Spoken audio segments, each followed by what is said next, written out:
How's it going, everybody? This is BeatTheBush. Amir sent me this portable power strip that you're supposed to take around with you when you travel. So I'm gonna unbox this for you. It does come with USB ports, so I'm gonna test out those ports to make sure that they have that current capacity that they say they do. So it comes like this. Only this side has the label on it.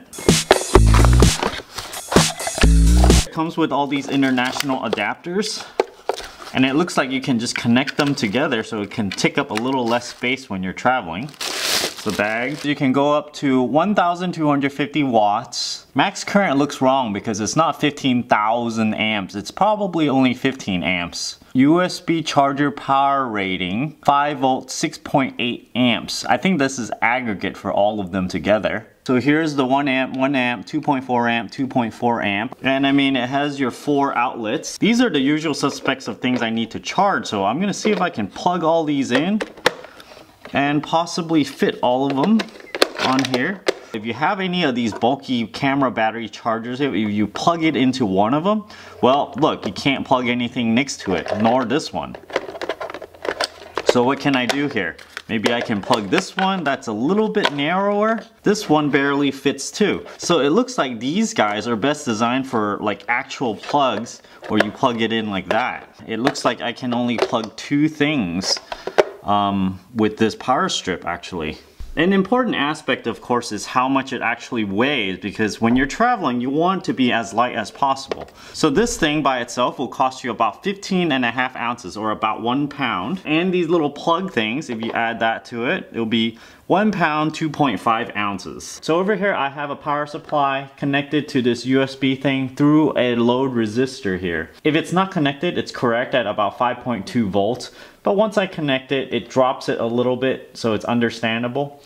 But you see, if I increase the amperage to 1 amp, it stays about the same, which means if I didn't have it in this weird configuration, it'll still likely be 5.2 volts. But now, if I increase it some more to 2 amps, it seems like it's holding steady, which tells me that these 2 ports are probably connected together. And even if I increase it all the way up to 2.8 here, it's still holding steady. So let me give the higher current ports a try over here. Again, if it's disconnected, it's 5.2 volts. If I connect it again, 4.67, let me ramp it up to...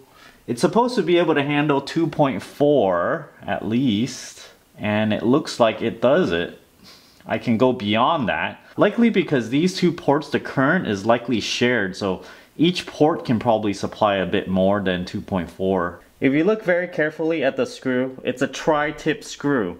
Luckily, I got one of these tri-tip screwdrivers right here. Break this thing open. I might have to go under here too. Oh yeah, I do. Okay, only 4 screws actually. There's some surge protectors here and I like that. The handiwork looks decent over here. The soldering joints looks fine.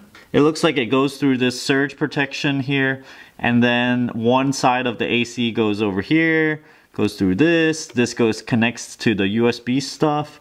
This also goes on the other side, and then the other AC side goes over here, connects all of these plugs together. This looks pretty hefty to me without analyzing it further. The AC goes in here. You got your USB ports, a LED light to indicate that it's on.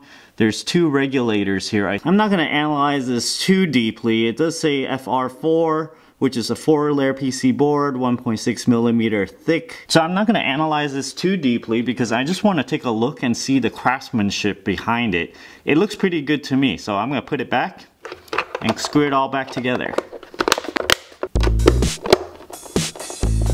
You know, whenever you peel something off and stick it back together, it's not gonna be the same. It's probably gonna come off at some point later because it's not as sticky, maybe.